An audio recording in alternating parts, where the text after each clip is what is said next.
Good morning, my beautiful viewers. This is James Carpenter with Country Living.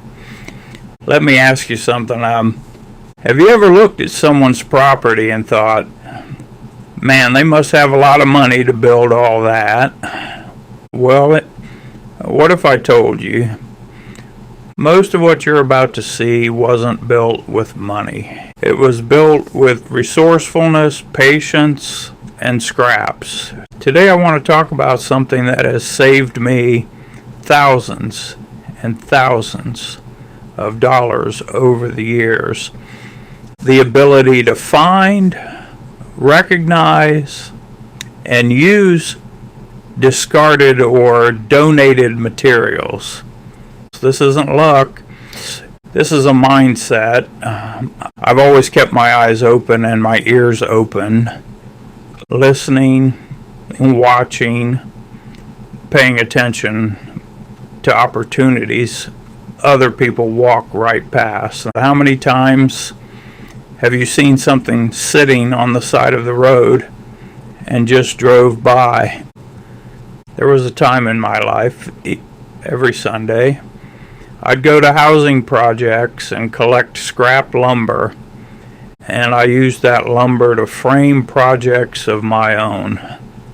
Now, I'll be honest with you, I didn't like dumpster diving without permission, so over time I refined how I did things. As my skills improved, I became more selective, more intentional, and more respectful about where materials came from. Another thing I learned real quick, storage matters. You can't save everything. As you can see around me, this property has multiple buildings, shops, storage, and workspaces, and every one of them serves a purpose. Let me ask you, are you collecting too much or collecting smart? I watch a lot of YouTube, just like you, and I see a lot of young people getting started, fixing up their property, building things, figuring life out. And I'll tell you that it brings back a lot of memories, because I've been exactly where you are. The difference is you're watching the beginning, and what you're seeing here is the result of a lifetime.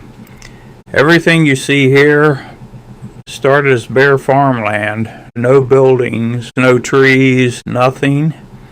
I planted every tree, I built every structure.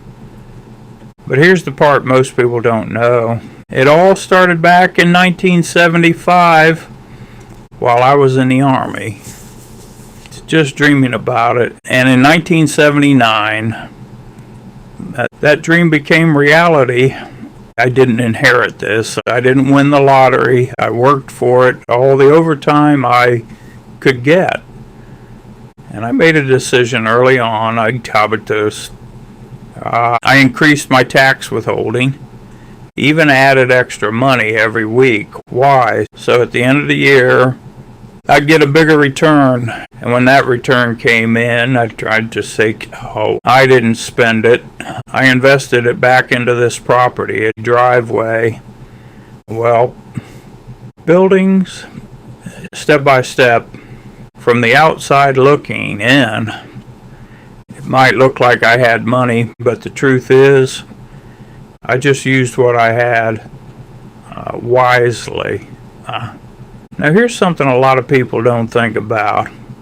Owning property and running a business on it creates opportunity when improvements tie into the business.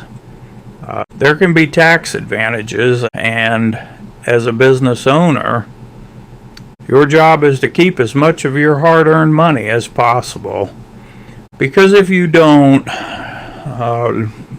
you'll pay thousands in taxes on money you made. So what did I do?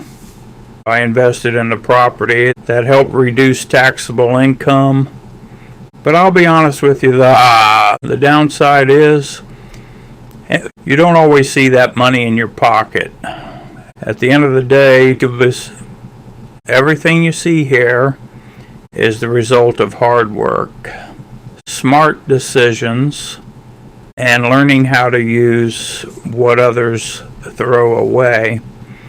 Now, I want to hear from you. Have you ever used scrap or reclaimed materials in a project? What's the best thing you've ever found for free? Do you think this way of living is smart or too much work? Drop it down in the comments.